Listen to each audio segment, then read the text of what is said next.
11월 26일 수요일 경건의 시간을 시작하겠습니다. 기도하겠습니다. 저의 모든 순간을 감찰하신 하나님, 이 아침 저희가 주님과의 교제를 위해 거룩한 시간 속으로 들어가오니 저희를 받아주옵소서. 어지러운 세상 속으로부터 저의 마음을 지켜주시고 오직 말씀의 울타리 안에 머물게 하시니 감사합니다. 성령 하나님, 저희가 묵상하는 가운데 저희의 영혼을 깊이 바라보게 하옵소서. 주님의 진리가 저희의 생각과 동기까지도 꿰뚫어 보게 하시고 세상이 흔들릴지라도 주님의 언약 안에서 저희가 얼마나 안전한 존재인지 깨닫는 견고한 믿음의 확신을 얻게 하여 주옵소서. 예수님의 이름으로 기도드립니다. 아멘. 학개 2장 20절부터 23절까지의 말씀을 보겠습니다. 같이 읽습니다. 그달 24일에 주님께서 다시 학개에게 말씀하셨다. 너는 스룹바벨 유다 총독에게 이렇게 전하여라. 내가 하늘과 땅을 뒤흔들겠다. 왕국들의 왕좌를 뒤집어 엎겠다. 각 민족이 세운 왕국들의 권세를 내가 깨트리겠다. 병거들과 거기에 탄 자들을 내가 뒤집어 엎겠다. 말들과 말을 탄 자들은 저희끼리 칼부림하다가 쓰러질 것이다. 나 만군의 주의 말이다. 스알디엘의 아들 나의 종 스룹바벨아. 그날이 오면 내가 너를 높이 세우겠다. 나 주의 말이다. 너를 이미 뽑아 세웠으니 내가 너를 내 옥새로 삼겠다. 나 만군의 주의 말이다. 아멘. 학개 선지자의 네 번째이자 마지막 메시지는 세 번째 메시지와 동일한 날인 다리우스 왕 2년 9째 달 24일에 주어졌습니다. 이는 이전 메시지들이 한두 달의 간격을 두고 전해졌던 것과 달리 이 마지막 계시가 즉시 주어진 것은 그 내용이 유대인들에게 긴급하게 전해져야 할 필요가 있었기 때문입니다. 이 메시지는 특별히 스룹바벨 유다 총독에게 단독으로 전하라는 메시지였습니다. 셋째 메시지가 제사장들에게 주어진 것과 대조적으로 마지막 메시지가 스룹바벨에게 집중된 것은 정치적 지도자의 역할과 다윗 왕조의 회복이라는 주제에 균형을 맞추려는 학개 선지자의 의도였습니다. 스룹바벨은 당시 페르시아의 총독이었지만 다윗의 자손으로서 메시아 왕조의 혈통을 잇는 상징적인 인물이었습니다. 그에게 주어진 메시지는 당장의 성전 건축뿐만 아니라 장차 하나님께서 이루실 궁극적인 구원과 통치에 대한 비전이었습니다. 하나님은 곧바로 내가 하늘과 땅을 뒤흔들겠다라는 선포를 통해 최종적인 메시지를 시작하셨습니다. 이 말씀은 2장 6절에서 예고된 우주적인 진동을 재확인하는 것으로 이 땅의 역사가 하나님의 주권 아래 있으며 마지막 때에 하나님께서 친히 온 세상을 심판하실 것임을 선언하신 것입니다. 하나님은 모든 왕국과 권세를 흔드시는 극적인 심판을 구체적으로 예언하십니다. 왕국들의 왕좌를 뒤집어 엎겠다. 각 민족이 세운 왕국들의 권세를 내가 깨트리겠다. 하나님은 이 말씀으로 당시 유다 백성을 억압하던 거대한 페르시아 제국을 포함하여 이 세상 모든 나라들의 정치적, 군사적 권세가 그분의 심판 앞에서 완전히 무너질 것임을 확증하십니다. 그분은 인간의 힘으로 세워진 모든 왕국과 권력이 영원하지 않으며 오직 하나님의 주권만이 영원히 설 것임을 단언하신 것입니다. 이 심판의 메시지는 출애굽기 14장에서 바로와 그의 군대, 병거와 마병을 멸망시키셨던 사건과 직접적으로 연결됩니다.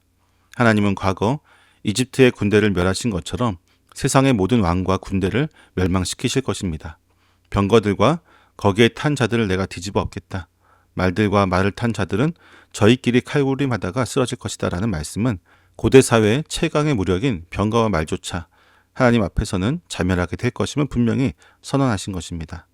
하나님 없는 권세는 결국 허망한 뿐임을 극명하게 보여줍니다.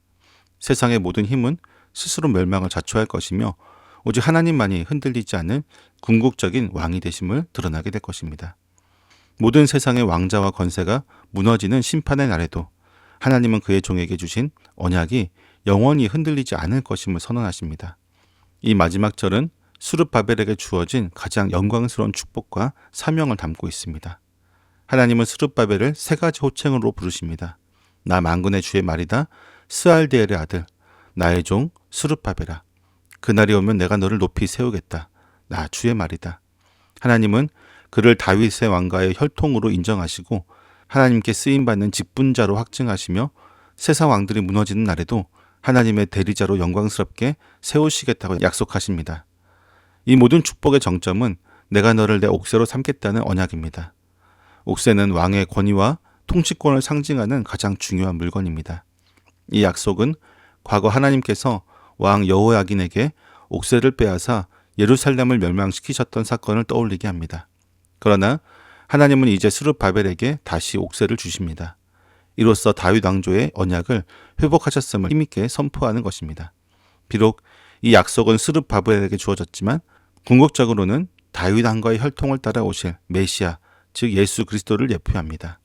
세상이 흔들릴지라도 하나님의 옥새가 찍힌 언약은 결코 흔들리지 않을 것이며 예수 그리스도를 통한 구원은 영원히 보장될 것입니다. 학개서의 마지막 부분은 성전 건축이라는 당면한 과제에 지쳐있던 백성들에게 궁극적인 승리와 구원의 비전을 제시하고 있습니다. 세상의 모든 권세는 흔들릴 것이지만 하나님의 언약 속에 있는 자는 영원히 안전하다는 확신을 심어준 것입니다. 우리는 지금도 정치적으로, 경제적으로, 사회적으로 많은 문제로 인해 요동치는 세상을 살고 있습니다. 인간이 만든 시스템과 권력은 늘 불안정하며 언젠가는 무너질 것이기 때문입니다. 그러나 우리는 이 흔들리는 세상 속에서 영원히 흔들리지 않는 하나님의 언약을 붙잡고 살아가야 합니다. 우리는 이 말씀 앞에서 흔들림 없는 구원의 삶을 살아가야 할 것입니다. 먼저 세상의 모든 권세와 유한함을 깨닫고 오직 하나님만이 영원한 왕이심을 인정해야 합니다. 우리가 의지했던 돈과 권력, 명예가 병거와 말처럼 무너질 때 오직 하나님의 주권만이 우리를 지탱할 수 있음을 고백해야 합니다. 하나님의 종 스룹바벨에게 주신 옥새의 언약을 통해 예수 그리스도 안에서 우리의 신분을 확증해야 합니다. 세상이 흔들리는 심판의 날에도 예수 그리스도를 통해 구원받는 우리는 하나님의 옥새로 인쳐진 영원한 백성이 됩니다. 이 구원의 확신이 우리에게 두려움을 물리치는 힘과 흔들리지 않는 소망을 줄 것입니다. 그리고 우리는 하나님께서 높이 세우실 그날을 바라보며 믿음의 길을 걸어야 할 것입니다. 하나님께서 스룹바벨을 높이 세우셨듯이 우리 역시 그리스도 안에서 영광스러운 구원을 얻을 것입니다. 이 궁극적인 소망을 가지고 오늘도 세상의 작은 어려움에 흔들리지 않고 거룩한 순종의 길을 묵묵히 행하며 걸어가는 우리 모두가 되기를 소망합니다.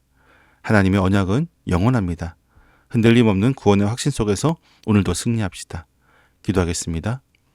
영원히 흔들리지 않는 언약을 세우시는 하나님, 학개 선지자의 마지막 메시지를 통해 세상의 모든 왕자와 권세는 무너질지라도 예수 그리스도를 통한 저희의 구원이 하나님의 옥새로 인쳐져 영원히 보장됨을 알게 하시니 감사합니다.